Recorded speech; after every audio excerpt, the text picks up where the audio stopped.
Hello नमस्कार साथियों, Dushyant civil classes में आप सभी लोग का स्वागत है, हार्दिक अभिनंदन है। साथ ही साथ अभिजय बैच के आलोक में भी आप सभी लोग का स्वागत है, हार्दिक अभिनंदन है। मेरे प्यारे साथियों, जैसे कि आप लोग भलीभांति परिचित हैं कि अभिजय बैच के आलोक में आधुनिक भारतीय इतिहास के संदर्भ में हम लोगों ने अपने अध्ययन और अध्यापन के कार्यों को प्रारंभ किया हुआ है। और देखिएगा, हाल ही में जो आपने कैलकुलेशन की थी, पंजाब को लेकर आपने कैलकुलेशन की थी, यानी कि भारत में ब्रिटिश ईस्ट इंडिया कंपनी का जो भी आपका राजनीतिक एवं भौगोलिक विस्तार रहा, चाहे तो आप बंगाल की बात करें, चाहे आप लोग मैसूर की बात करें, या चाहे आप लोग मराठाओं की बात करें, या चाहे आप लोग पंजाब की बात करें, ये आपने क्या है अच्छे से कैलकुलेट कर लिया है। अब देखिएगा, आज की क्लास से आपका बिल्कुल नया टॉपिक आपका स्टार्ट होने जा रहा है। और ये जो आपका नया टॉपिक स्टार्ट होगा, इसका नामकरण आप किस रूप में करेंगे? आप कहेंगे ब्रिटिश ईस्ट इंडिया कंपनी की ओर से अपनाई गई कुछ महत्वपूर्ण साम्राज्यवादी नीतियां। और ये जो आपके महत्वपूर्ण साम्राज्यवादी नीतियां हैं, ये किस किस प्रकार से आपके सामने आने वाली हैं। जैसे आपको राज्य हड़प की नीति को पढ़ना पड़ेगा, या राज्य हड़प के सिद्धांत को आपको पढ़ के चलना पड़ेगा। एलिगेशन ऑफ बैड गवर्नेंस, यानी कि कुशासन के आरोप को आपको कैलकुलेट करके चलना पड़ेगा। और साथ ही साथ क्या है, आपको सहायक संधि की जो नीति है उस पर भी आपको अपनी रेस्पेक्टिव कैलकुलेशन यहां पर लानी पड़ेगी। ब्रिटिश ईस्ट इंडिया कंपनी का भारत में जो साम्राज्यवादी व्यवहार रहा है, और ये जो आपका साम्राज्यवादी व्यवहार होगा, इसके रिगार्डिंग जो आपकी बहुत महत्वपूर्ण पॉलिसीज आपके सामने आती हैं, ये 3 प्रकार की जो पॉलिसीज हैं, इनका सहारा आपको क्या है मेरे प्यारे साथियों लेकर के चलना ही होगा। और ऐसा नहीं है कि आप राज्य हड़प की नीति के बारे में हल्की फुल्की बातें करें, या ऐसा नहीं है कि आप एलिगेशन ऑफ बैड गवर्नेंस के बारे में हल्की फुल्की बातें करें, या ऐसा नहीं है कि आप सहायक संधि की नीति के बारे में हल्की फुल्की बातें करें। आप जान पा रहे होंगे, आपकी परीक्षाओं का एनवायरनमेंट काफी गहराई में जाकर के बदला हुआ है। आपको अपनी चर्चाएं क्या है संपूर्णता में ला करके करनी होगी। यानी कि हल्के फुल्के जो आपके डिस्कशंस हैं, ये हल्के फुल्के डिस्कशंस आपको करके नहीं चलने हैं। इसलिए हम शुरुआत में आपको बता के चल रहे हैं कि तीनों प्रकार की जो आपकी साम्राज्यवादी नीतियां हैं, ये 3 प्रकार की कक्षाओं से बिल्कुल अलग अलग आपके सामने क्या है आने वाली हैं।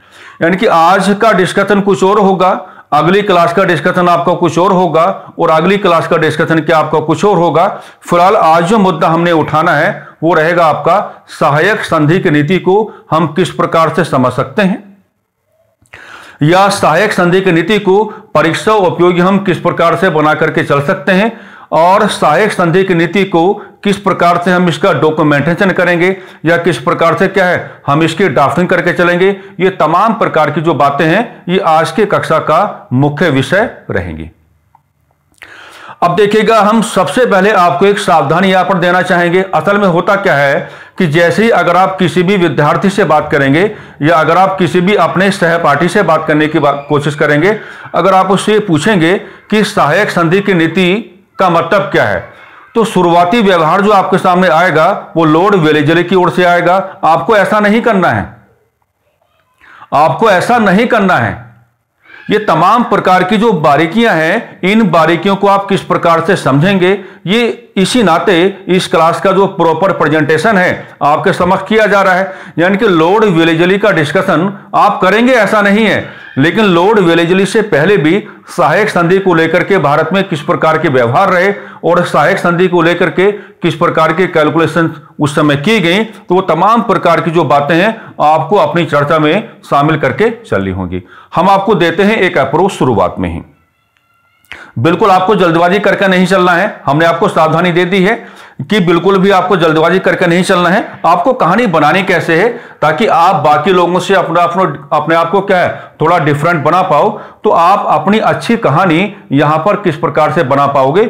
आइए हम अपनी क्लास में क्या है इन तमाम प्रकार की बातों को शामिल करके चलते हैं। मान लीजिए आपने क्या कहा, आपने कहा सहायक संधि की नीति, तो टॉपिक आपने क्या लिया अभी, आपने लिया सहायक संधि, सहायक संधि की नीति, सहायक संधि की नीति। ये क्या रहेगा अभी, ये आपका मेन टॉपिक हो जाता है। और जो आपका सहायक संधि है उसको हम क्या कहते हैं इंग्लिश में, हम कहेंगे इसको कि पॉलिसी ऑफ, हमको क्या डिस्कस करना है, policy of subsidiary alliance, policy of subsidiary alliance, इसको क्या है इंग्लिश में कहा जाता है। ओके, तो आप पहले क्या है लैंग्वेज बनाना सीखो, यानी कि सहायक संधि की नीतियों को लेकर के यहां पर कुछ लैंग्वेजेज आपको बना करके चलनी पड़ेंगी, और इन्हीं के बिहाफ पे क्या है आप शुरुआत में क्या है इस पॉलिसी को अप्रोच करने की बात करोगे, और यहीं से आपकी अच्छी अच्छी जो विंडोज हैं वो अपने आप पे क्या ओपन हो जाती है। सबसे पहली लैंग्वेज आपको यहां पर क्या बना के चलना पड़ेगा, तो सबसे पहली लैंग्वेज आपको यहां पर यह बना के चलना पड़ेगा कि अगर सवाल यह आता है कि पहला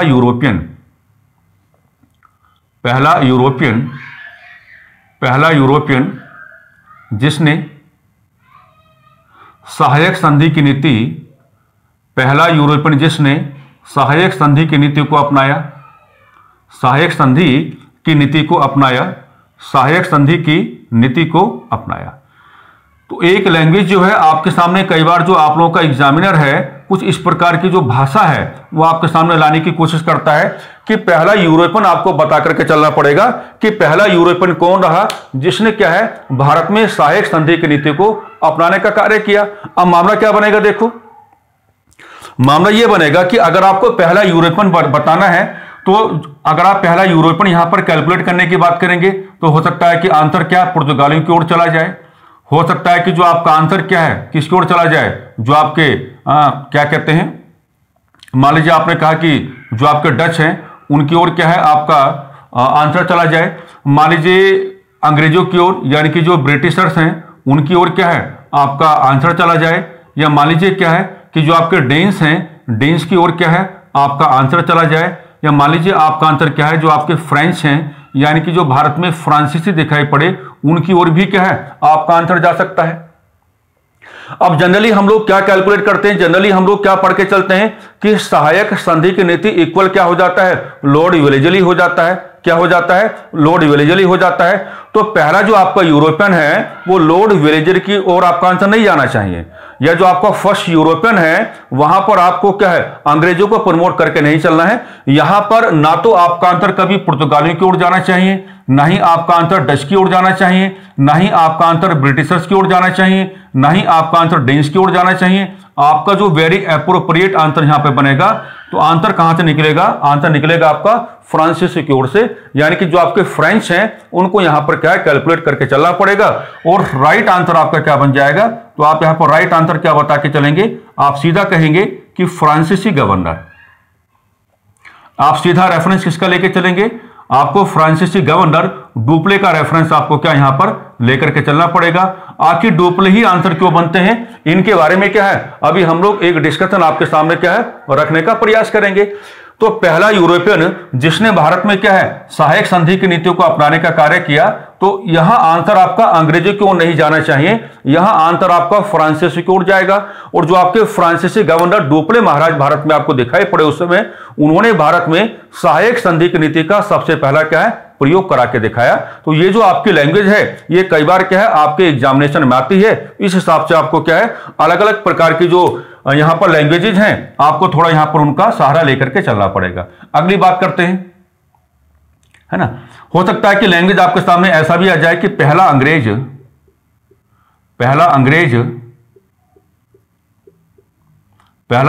कोमा जिसने भारत में सहायक संधि की नीति को अपनाया, जिसने भारत में सहायक संधि की नीति को अपनाया, जिसने भारत में सहायक संधि की नीति को अपनाया। तो अगर आपको इसका आंसर बताना होगा कि पहला अंग्रेज कौन है जिसने भारत में सहायक संधि की नीति को अपनाया, तो सबसे पहले तो आप ये कहना सीखेंगे, देखिए कि यहां पर राइट आंसर क्या होगा आपका रॉबर्ट क्लाइव की ओर आंसर जाएगा, यहां पर राइट आंसर क्या होगा आपका रॉबर्ट क्लाइव की ओर आपका आंसर जाएगा। और अगर आपको यहीं पर हल्का सा प्रमाणित करके चलना होगा तो आप रेफरेंस किसका देके चलेंगे, आप रेफरेंस लेंगे यहां पर इलाहाबाद की द्वितीय संधि का, आप रेफरेंस किसका लेके चलेंगे इलाहाबाद की द्वितीय संधि का, ठीक है। और जब आप इलाहाबाद की द्वितीय संधि को कैलकुलेट करने की बात करते हैं तो इलाहाबाद की द्वितीय संधि के जो प्रावधान है वो प्रावधान बिल्कुल आपके सामने उसी रूप में आएंगे जो प्रावधान किसके बनते हैं सहायक संधि की नीति के बनते हैं। आप याद करो कि इलाहाबाद की द्वितीय संधि का जिक्र जब हमने किया था तो अवध के नवाब शुजाउद्दौला के साथ संपन्न की गई, लेकिन अवध के नवाब को किस प्रकार की बातों को एक्सेप्ट करके चलना पड़ा। अवध के नवाब को कहना पड़ा कि हम अपने दरबार में क्या है एक ब्रिटिश रेजिडेंट को नियुक्त करेंगे और अपने यहां पर क्या है एक छोटी ब्रिटिश सैन्य टुकड़ी को भी क्या है तैनात करने की बात करेंगे, और इन पर जो भी खर्चा आएगा उसका वहन कौन करेगा, अवध का नवाब करेगा। तो अगर किसी भी संधि में आपको इस प्रकार के प्रावधान दिख जाते हैं, मैंने क्या कहा, अगर किसी भी संधि में आपको इस प्रकार के प्रावधान दिख जाते हैं, मामला मान लीजिए ब्रिटिश रेजिडेंट की ओर आपका जा रहा है या एक छोटी ब्रिटिश सैन्य टुकड़ी की ओर क्या आपका मामला जा रहा है, तो उस संधि को आप क्या है सहायक संधि के आलोक में ही क्या है कैलकुलेट करने की बात करते हैं। तो अगर कभी भी आपको ये बताना पड़े कि पहला अंग्रेज कौन है जिसने भारत में सहायक संधि की नीतियों को अपनाया, तो पहला अंग्रेज भी क्या है रॉबर्ट क्लाइव ही होगा, लॉर्ड वेलेजली नहीं होंगे, क्योंकि इलाहाबाद की द्वितीय संधि के प्रावधान सहायक संधि को सैल्यूट करके चल रहे हैं। और अगर इलाहाबाद की द्वितीय संधि के प्रावधान सहायक संधि को कैलकुलेट करके चल रहे हैं तो कहानी बनाई किसने, रॉबर्ट क्लाइव ने कहानी बनाई। और अगर रॉबर्ट क्लाइव ने कहानी बनाई तो पहला अंग्रेज जिसने भारत में सहायक संधि की नीति को अपनाने का कार्य किया, वहां आपका आंसर क्या आ जाना चाहिए, रॉबर्ट क्लाइव की ओर क्या है आपका राइट आंसर आ जाना चाहिए। अब एक लैंग्वेज और हम बना लेते हैं, एक लैंग्वेज यहां पर क्या हम और बना लेते हैं। अब आपको यह बताना है भारत में सहायक संधि की नीति का, भारत में सहायक संधि की नीति का, भारत में सहायक संधि की नीति का ऐसे लैंग्वेज बनाएंगे, भारत में सहायक संधि की नीति का व्यापक प्रयोग, भारत में सहायक संधि की नीति का व्यापक प्रयोग, भारत में सहायक संधि की नीति का व्यापक प्रयोग। एक लैंग्वेज और बना लेंगे, भारत में सहायक संधि, भारत में सहायक संधि को लोकप्रिय बनाने का कार्य, भारत में सहायक संधि को क्या कहेंगे भी लोकप्रिय बनाने का कार्य, भारत में सहायक संधि को लोकप्रिय बनाने का कार्य, लोकप्रिय बनाने का कार्य किसने किया, भारत में सहायक संधि की नीति को लोकप्रिय बनाने का कार्य किसने किया। तो अगर इस प्रकार की भाषाओं का सामना आपको करना पड़ जाए कि भारत में सहायक संधि की नीति का वेरी कॉम्प्रिहेंसिव यूज या भारत में सहायक संधि की नीति को लोकप्रिय बनाने का कार्य किसने किया, तो यहां पर आप आंसर किसका लेंगे, लॉर्ड वेलेजली। यहां पर आप आंसर किसका लेके चलेंगे, लॉर्ड वेलेजली। यहां आप क्या है इनका नाम जोड़ करके चलेंगे, है ना। तो ऐसा नहीं होता अभी कि मान लीजिए एक सहायक संधि की नीति को अगर आपको कैलकुलेट करके चलना पड़े तो आप शुरुआत में ही लॉर्ड वेलेजली की ओर जाने की बात करेंगे।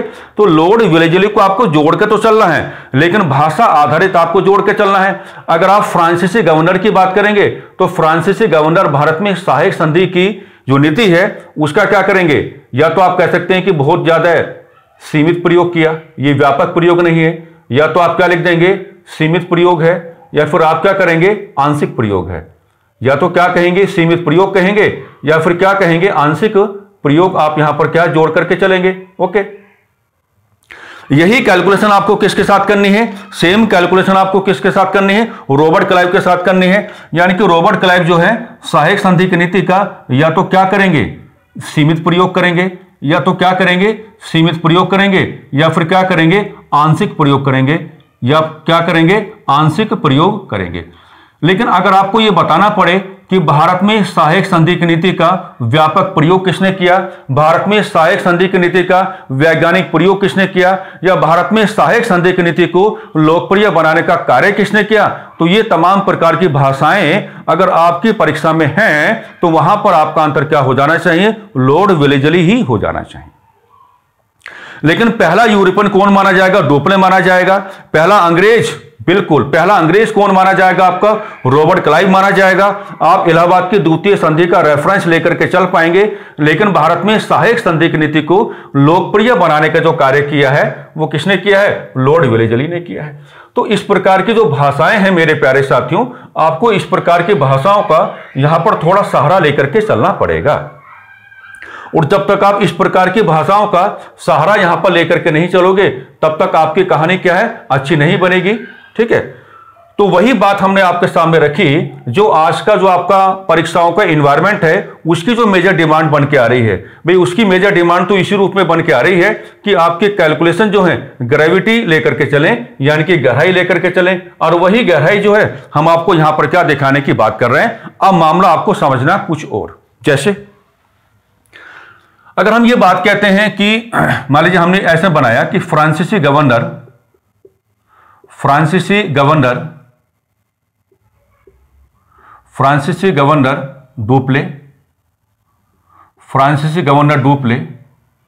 डुप्ले का सहायक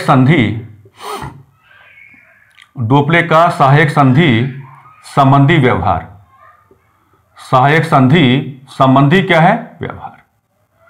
सहायक संधि संबंधी क्या है? व्यवहार।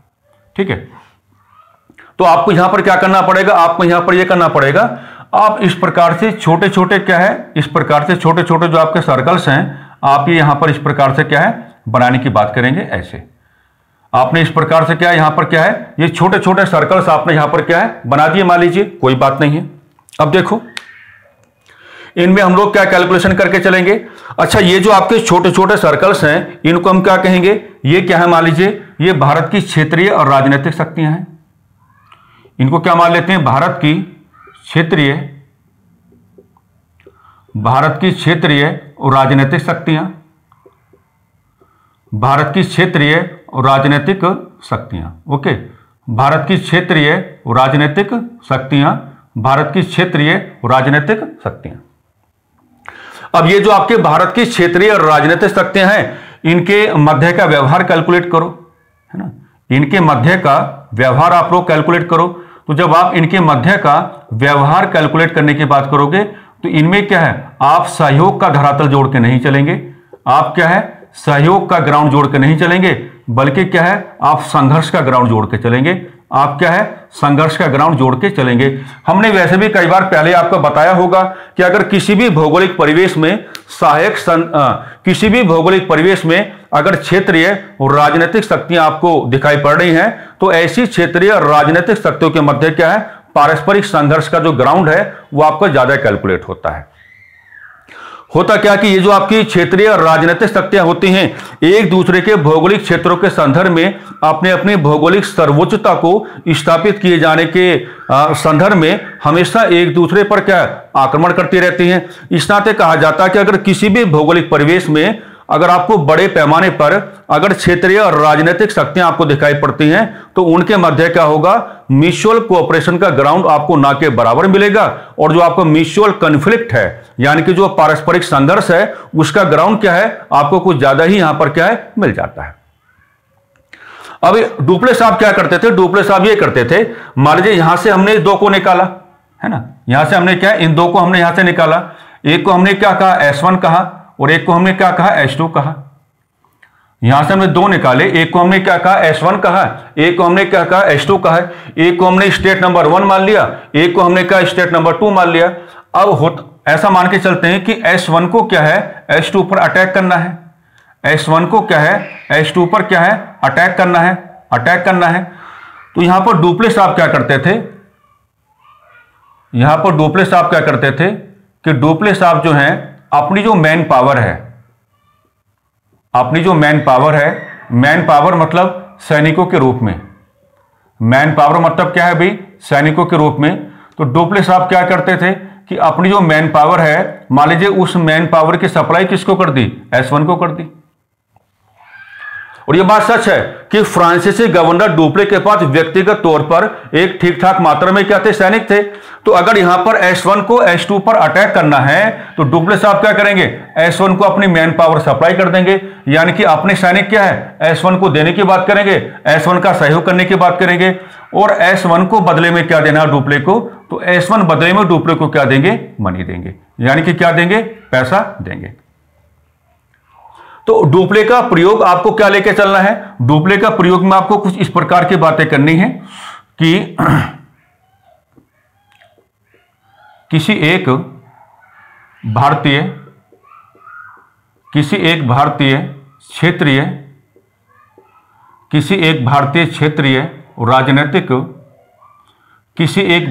क्षेत्रीय राजनीतिक शक्ति का सैन्य सहयोग, सैन्य सहयोग, सैन्य सहयोग। अगली बात क्या कहेंगे, इस सैन्य सहयोग के बदले में, इस सैन्य सहयोग के बदले में, इस सैन्य सहयोग के बदले में, इस सैन्य सहयोग के बदले में, है ना, इस सैन्य सहयोग के बदले में धन की मांग। इस सैन्य सहयोग के बदले में क्या है भाई, धन की मांग, यानी कि मनी की क्या है, डिमांड किया करते थे। तो ये जो कहा जाता है कि पहला यूरोपियन कौन है, फ्रांसीसी गवर्नर डुप्ले हैं। तो डुप्ले का सहायक संधि को लेकर जो आपका मामला रहा, तो डुप्ले का प्रयोग क्या है, बिल्कुल डिफरेंट है। यानी कि डुप्ले सहायक संधि को लेकर के बहुत ही लिमिटेड यूज करेंगे सहायक संधि का, मैंने ऑलरेडी आपको बता दिया है। लेकिन वो क्या करेंगे, भारत की क्षेत्रीय और राजनीतिक शक्तियों के मध्य के व्यवहार का फायदा उठाएंगे, जिस व्यवहार में आपको क्या है, पारस्परिक संघर्ष आपको दिखाई पड़ रहे हैं, और किसी एक भारतीय क्षेत्रीय और राजनीतिक शक्ति का सहयोग करेंगे किसी अन्य भारतीय क्षेत्रीय और राजनीतिक शक्ति के संदर्भ में, और बदले में क्या करेंगे, धन की डिमांड करेंगे। तो अगर इस पॉलिसी के साथ, यानी कि सहायक संधि की नीति के साथ अगर आप डुप्ले महाराज को जोड़ के चलना चाहते हैं, तो सहायक संधि को लेकर के उनका जो व्यवहार है, तो सारा का सारा व्यवहार जो है हमने आपके सामने क्या है, बना दिया है। तो इस तरीके से क्या है, आप अपने कैलकुलेशन यहां पर करने का प्रयास करेंगे। और बिल्कुल भी अगर परीक्षा में कोई भी ग्राउंड आपका बनता है, अगर वो डुप्ले को डिस्कस करना चाहता है, तो मैंने बहुत अच्छी बात आपको बता दी है, और इसी बात को क्या है, आप अपने माइंड में थोड़ा इस्टेब्लिश करके चलेंगे, तो डुप्ले को अप्रोच करने में क्या है, मेरे प्यारे साथियों, आपको किसी भी प्रकार की कोई असुविधा का सामना नहीं करना होगा। ठीक है, अब देखिएगा, अब हमें सीधा जो जोड़ना है, हम लॉर्ड वेलेजली की कैलकुलेशन करेंगे। यानी कि सहायक संधि की नीति के साथ हम किसको जोड़ेंगे, हम किसको जोड़ेंगे, हम जोड़ेंगे किसको, अब लॉर्ड वेलेजली को, लॉर्ड वेलेजली को। और आपने ऑलरेडी बता रखा है कि लॉर्ड वेलेजली साहब क्या करेंगे, व्यापक प्रयोग लेकर के चलेंगे। सहायक संधि की नीति का क्या है भाई, व्यापक प्रयोग लेकर चलेंगे, एक बात है ना। सहायक संधि की नीति का वैज्ञानिक प्रयोग लेकर चलेंगे, वैज्ञानिक प्रयोग। वैज्ञानिक प्रयोग का मतलब यह होगा कि जो एक्सेप्टेबल हो जाए, यहां पर वैज्ञानिक प्रयोग लेके चलेंगे। और सहायक संधि की नीति को क्या है, लोकप्रियता का धरातल देंगे। क्या देंगे, लोकप्रियता का धरातल देने का कार्य करेंगे। ठीक है, तो ये तमाम प्रकार की जो आपकी शब्दावलियां हैं, ये तमाम प्रकार की शब्दावलियां आपको किसके साथ जोड़नी है, लॉर्ड वेलेजली के साथ क्या है, आप लोग जोड़ के चलेंगे। अब यहां पर देखिए एक हेडिंग बना लेते हैं ना, कि आपको यहां पर क्या क्या बातें क्या है डिस्कस करके चलनी है। आपको यह बताना है कि एक और क्या रहेगा आपका कंपनी, एक और क्या रहेगा आपका, आपने क्या कहा, एक और आप क्या लेके चलेंगे, ब्रिटिश ईस्ट इंडिया कंपनी आप लेके चलेंगे। और एक और क्या हो जाएगा आपका, तो एक और आप लेके चलेंगे भारत की क्षेत्रीय और राजनीतिक शक्तियां, भारत की क्षेत्रीय और राजनीतिक शक्तियां, भारत की क्षेत्रीय और राजनीतिक शक्तियां आप एक और क्या है लेकर के चलेंगे, भारत की क्षेत्रीय और राजनीतिक शक्तियां आप लेकर के चलेंगे। और इन दोनों के मध्य आप किसको जोड़ने की बात करेंगे, इन दोनों के मध्य आप किसको जोड़ने की बात करेंगे, आप सहायक संधि की नीति को क्या है जोड़ने की बात करेंगे, है ना।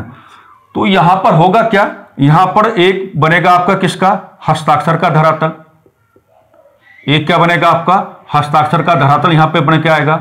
तो जो हस्ताक्षर का धरातल आपका बन के आएगा, तो हस्ताक्षर दोनों साइड में आपको जोड़ के चलने हैं। यानी कि कंपनी की ओर से भी सिग्नेचर होंगे, और सिग्नेचर किसकी ओर से होंगे, भारतीय शक्ति की ओर से भी क्या है सिग्नेचर होंगे, भारतीय शक्ति की ओर से भी क्या है सिग्नेचर होंगे। तो इसको हम क्या कहते हैं, इसको हम कहते हैं हस्ताक्षर का धरातल। यानी कि सिग्नेचर क्या है, दोनों को करके चलने पड़ेंगे। सिग्नेचर यहां पर कंपनी को भी करके चलना पड़ेगा, और सिग्नेचर यहां पर क्या है भारतीय शक्तियों को भी क्या है अपने अपने रेस्पेक्टिव जो सिग्नेचर्स हैं वो यहां पर करके चलने पड़ेंगे। एक बनेगा इसमें स्वीकार, स्वीकार का धरातल। एक क्या बनेगा इसमें, स्वीकार का धरातल। एक इसमें क्या बनेगा, स्वीकार का धरातल। तो ये जो आपका स्वीकार का धरातल है, तो स्वीकार के धरातल के साथ भी क्या है, आप एक और किसको जोड़ने की बात करेंगे, ब्रिटिश ईस्ट इंडिया कंपनी को जोड़ने की बात करेंगे। और एक और आप किसको जोड़ने की बात करेंगे, भारतीय शक्ति को जोड़ने की बात करेंगे। किसको, भारतीय शक्ति को क्या है जोड़ने की बात करेंगे। है ना।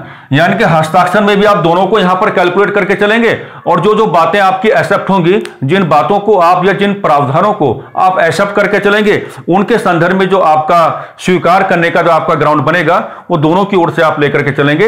यानी कि बातें स्वीकार कंपनी को भी करके चलनी पड़ेंगी, और जो बातें स्वीकार हैं ये भारत की जो रीजनल पॉलिटिकल पावर्स हैं उनको भी क्या है, ये बातें स्वीकार करके चलनी पड़ेंगी। अब यहां पर हम जो बात बनाएंगे, हम यहां पर ये लिखेंगे कि हमने जैसे कहा कि भारतीय शक्तियां, हमने आपसे कहा कि भारतीय या भारत की क्षेत्रीय, ऐसे लिख लेते हैं, भारत की क्षेत्रीय और राजनीतिक शक्तियां, भारत की क्षेत्रीय और राजनीतिक शक्तियां, भारत की क्षेत्रीय और राजनीतिक शक्तियां। तो अब इनको क्या है, यहां पर क्या क्या बातें स्वीकार करके चलनी पड़ेंगी, और जो बातें ये स्वीकार करके चलेंगी वही बातें कौन स्वीकार करके चलेगा, वही बातें कौन स्वीकार करके चलेगा, कंपनी भी वही बातें स्वीकार करके चलना पड़ेगा। तो इनको यहां पर क्या क्या बातें स्वीकार करके चलनी पड़ेंगी, तो एक बात तो आप ये लिखेंगे, अपने दरबार में,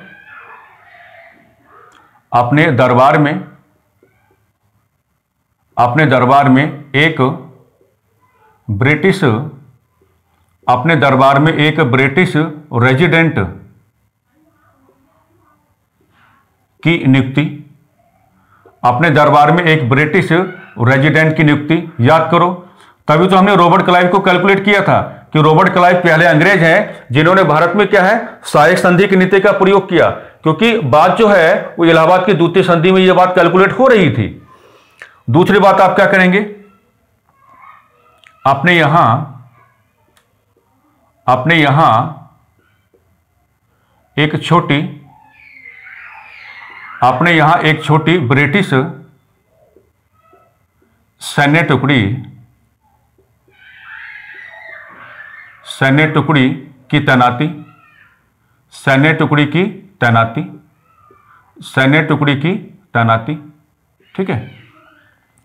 अगली बात क्या स्वीकार करके चलनी पड़ेगी, वो ये स्वीकार करके चलनी पड़ेगी कि अपनी विदेश नीति, अपनी फॉरेन पॉलिसी, यानी कि अपनी विदेश नीति, अपनी विदेश नीति कंपनी को सौंपना, अपनी विदेश नीति कंपनी को हैंडओवर करना, अपनी विदेश नीति कंपनी को सौंपना। ठीक है। अगली बात क्या है, कंपनी को यह स्वीकार करना पड़ा, कंपनी को यह स्वीकार करना पड़ा, कंपनी को यह स्वीकार करना पड़ा, कंपनी को यह स्वीकार करना पड़ा कि भारतीय शक्तियों के, कि भारतीय शक्तियों के, कि भारतीय शक्तियों के आंतरिक मामलों में, कि भारतीय शक्तियों के आंतरिक मामलों में, कि भारतीय शक्तियों के आंतरिक मामलों में, आंतरिक मामलों में वह हस्तक्षेप नहीं करेगी, वह हस्तक्षेप नहीं करेगी, वह हस्तक्षेप नहीं करेगी, वह हस्तक्षेप नहीं करेगी। ओके। यानी कि जो फॉरेन पॉलिसी है, तो फॉरेन पॉलिसी तो आपको कंपनी को हैंडओवर करके चलना पड़ेगा, और इसमें यही तो बात है कि अगर कोई भी भारतीय शक्ति या जो जो भारत की क्षेत्रीय और राजनीतिक शक्तियां ऐसी रहीं जिन्होंने सहायक संधि को लेकर के कंपनी के साथ अपने संबंधों को बनाने की बात की, तो उन सभी भारत की रीजनल पॉलिटिकल पावर्स की जो फॉरेन पॉलिसी है, जो विदेश नीति है, वो कंपनी के हाथ में आ जाया करती थी। यानी कि इसका मतलब क्या होगा, इसका मतलब यह होगा कि भारत की एक क्षेत्रीय और राजनीतिक शक्ति किसी दूसरी क्षेत्रीय और राजनीतिक शक्ति के साथ अपने संबंध नहीं बना पाएगी, और जब इस प्रकार के संबंध नहीं बनेंगे तो भारत की क्षेत्रीय और राजनीतिक शक्तियों के मध्य कभी भी एकता का भाव पैदा नहीं होगा, एकता स्थापित नहीं होगी। और अगर एकता स्थापित नहीं होगी तो कमजोरी किसकी बन के आएगी, कमजोरी भारत की क्षेत्रीय और राजनीतिक शक्तियों की बन के आएगी, और बड़ा फायदा किसको होगा, यहां पर कंपनी को हो जाएगा। लेकिन कंपनी ने यह भी कहा कि विदेश नीति तो आपको हमको देनी पड़ेगी, यानी कि आपकी जो फॉरेन पॉलिसी है, आप बाहरी संबंधों को लेकर के बिल्कुल भी स्वतंत्र रूप से व्यवहार नहीं कर पाएंगे। आपके बाहरी संबंध किस प्रकार से कैलकुलेट होंगे, इन तमाम प्रकार की बातों का जो अंतिम निर्धारण होगा उसका अधिकार किसके पास होगा? कंपनी के पास होगा। लेकिन साथ ही साथ यह भी कहा कि आप लोगों के जो आंतरिक मामले हैं, तो आंतरिक मामलों के संदर्भ में कंपनी की ओर से किसी भी प्रकार का कोई हस्तक्षेप नहीं आएगा। यहां पे कुछ बातें और हैं, जैसे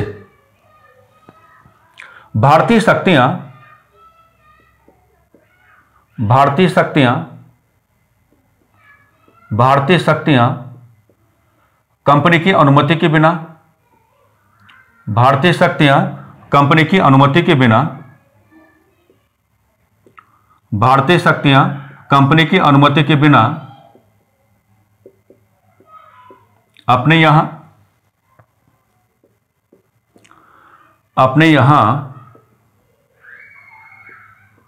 किसी भी यूरोपियन को कार्य नहीं देंगी या कार्य पर नहीं लगाएंगी।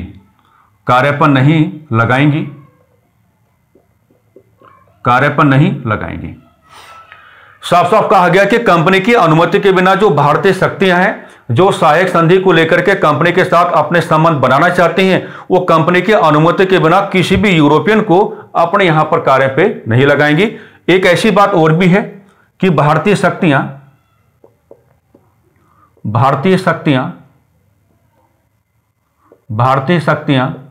कंपनी की अनुमति के बिना, भारतीय शक्तियां कंपनी की अनुमति के बिना, भारतीय शक्तियां कंपनी की अनुमति के बिना, ओके, कंपनी की अनुमति के बिना, है ना, अपने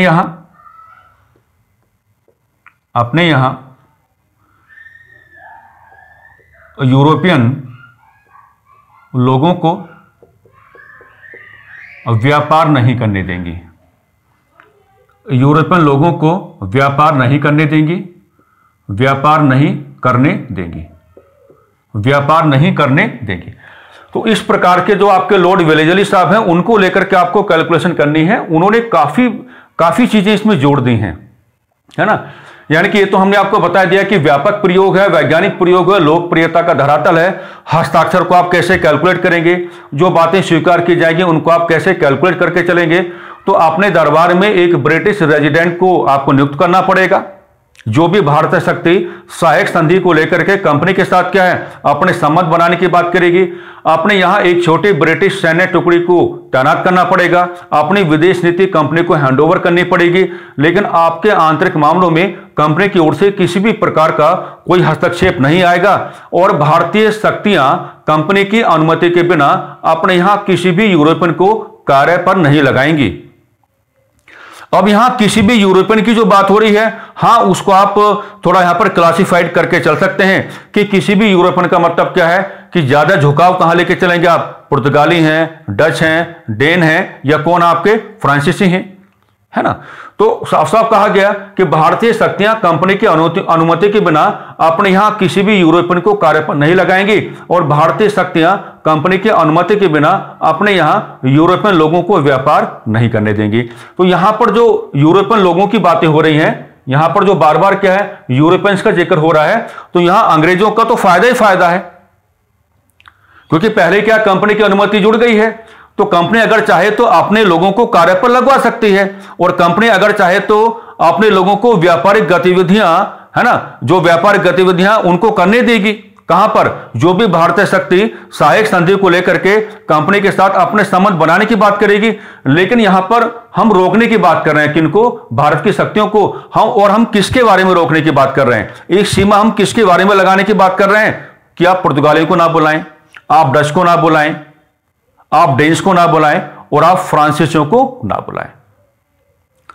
ठीक है, तो ये आपका क्या है, ये सहायक संधि की नीति को लेकर के जो लॉर्ड वेलेजली की कैलकुलेशन आपको करके चलनी है, जो महत्वपूर्ण बिंदु हैं, जो लगातार आपकी परीक्षाओं में पनपते रहते हैं या जिन पर लगातार क्या है आपकी परीक्षाओं में बातचीत होती रहती है, वो तमाम प्रकार के जो आवश्यक आपके बिंदु हैं वो हमने यहां पर क्या आपके सामने प्रस्तुत कर दिए हैं। इस प्रकार से आप क्या है लॉर्ड वेलेजली को जोड़ेंगे किसके साथ, सहायक संधि की नीति के साथ। इस प्रकार से क्या आप लॉर्ड वेलेजली को जोड़ेंगे सहायक संधि की नीति के साथ, ठीक है। और अगर आप ऐसा व्यवहार करके चलेंगे तो हम यही उम्मीद करके चलेंगे कि आपको असुविधाओं का जो सामना है वो ना के बराबर क्या है आपको करके चलना पड़ेगा। अब यहां पर कुछ और भी रह जाता है, जैसे कुछ और भी रह जाता है, जैसे आप ये कहेंगे कि पहली भारतीय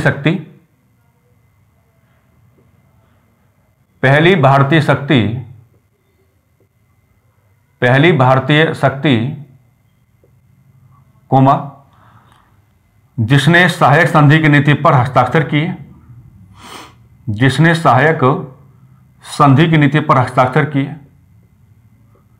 जिसने सहायक संधि की नीति पर हस्ताक्षर किए, जिसने सहायक संधि की नीति पर हस्ताक्षर किए। तो यहां जो आपका आंसर आ जाना चाहिए, तो वर्ष आधारित जो आपका आंसर आ जाना चाहिए 1798 एडी आपका, यानी कि 1798 ईस्वी का है, यहां पर आपका प्रॉपर आंसर हो जाना चाहिए। और ये जो मामला जुड़ेगा ये कहां जुड़ेगा, ये हैदराबाद के साथ जुड़ेगा। ये जो मामला जुड़ेगा ये किसके साथ जुड़ेगा, ये हैदराबाद के साथ जुड़ेगा। लेकिन इसका जो आंसर आएगा, ये जो आप आंसर देते हैं ना पहले यानी जो पहली भारतीय शक्ति उसके बारे में जो आप अपना आंसर देने की बात करते हैं, तो ये जो आंसर की विंडो आपको मिलती है ये लॉर्ड वेलेजली की ओर से मिलती है, ठीक है।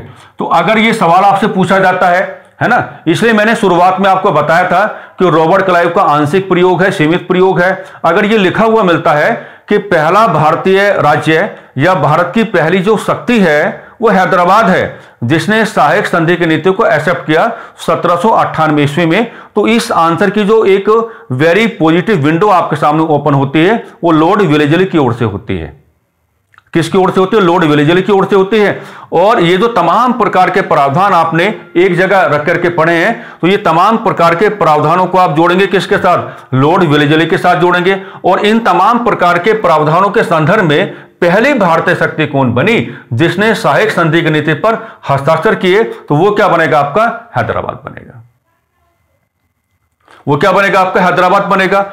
और यहां पर देखिएगा बिल्कुल बैक टू बैक अगर आप बनाएंगे सीक्वेंस एक, तो आपको मिल जाएगा दूसरी भारतीय शक्ति कोमा जिसने सहायक संधि की नीति पर हस्ताक्षर किए, जिसने सहायक संधि की नीति पर हस्ताक्षर किए,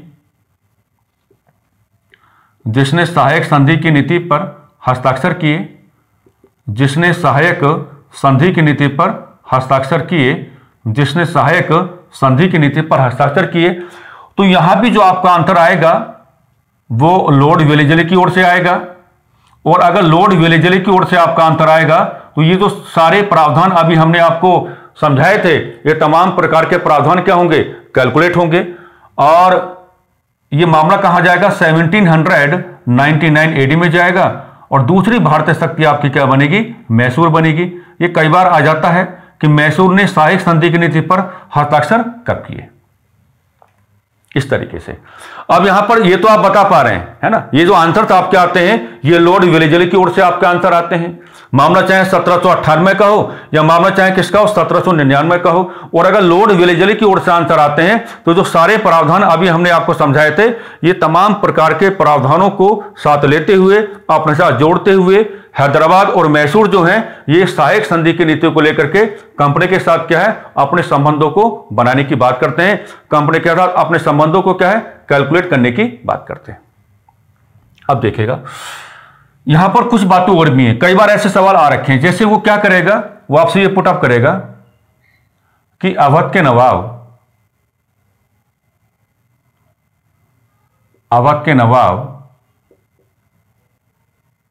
सुजाउद्दौला,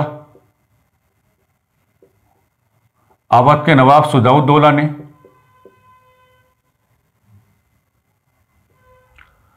सहायक संधि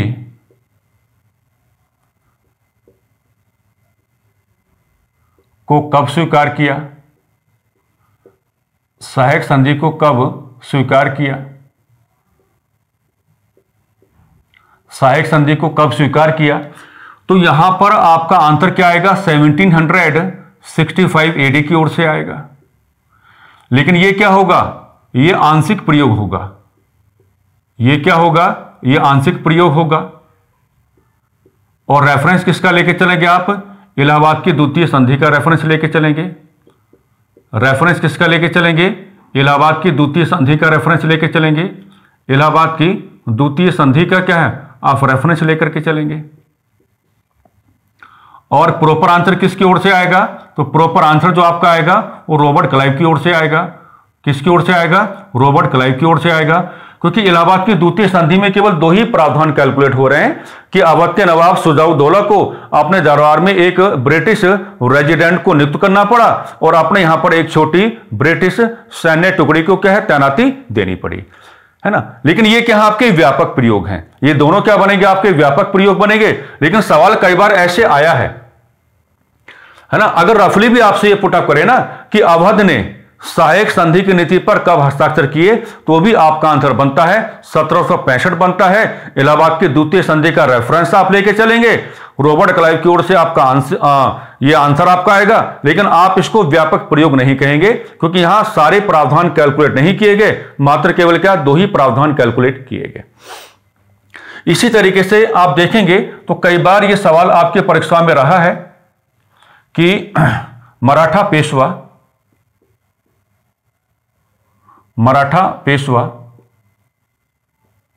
बाजीराव सेकंड ने सहायक संधि कब स्वीकार की?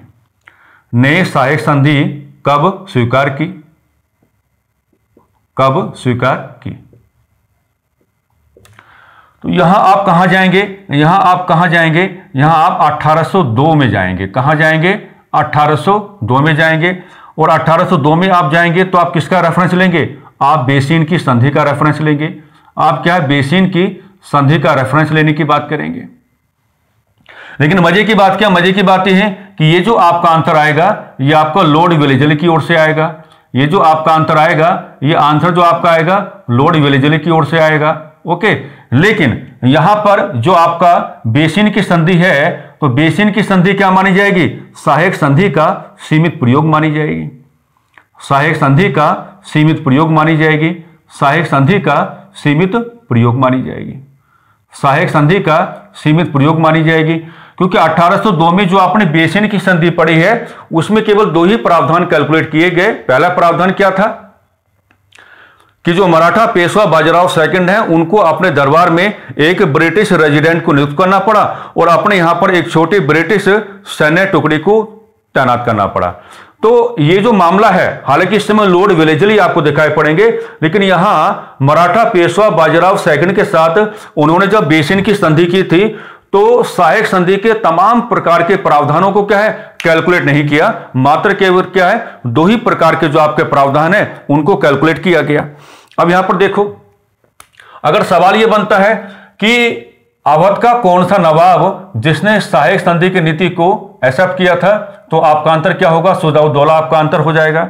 ऐसा कौन सा मराठा पेशवा है जिसने, ये सवाल आ रखा है, यही लैंग्वेज बनी थी कि ऐसा कौन सा मराठा पेशवा है जिसने सहायक संधि की नीति को एक्सेप्ट किया था? बाजीराव सेकंड। लेकिन ये दोनों के दोनों क्या माने जाएंगे? आपके वेरी लिमिटेड यूज माने जाएंगे। वेरी लिमिटेड यूज माने जाएंगे। ये दोनों के दोनों क्या माने जाएंगे? आपके वेरी लिमिटेड आपके यूज माने जाएंगे। लेकिन ये दोनों के दोनों क्या माने जाएंगे? आपके वेरी कॉम्प्रिहेंसिव। ये दोनों के दोनों क्या माने जाएंगे भाई? वेरी कॉम्प्रिहेंसिव यूज माने जाएंगे,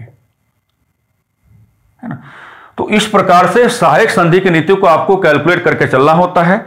हमने तमाम प्रकार की बातें आपको बता दी हैं।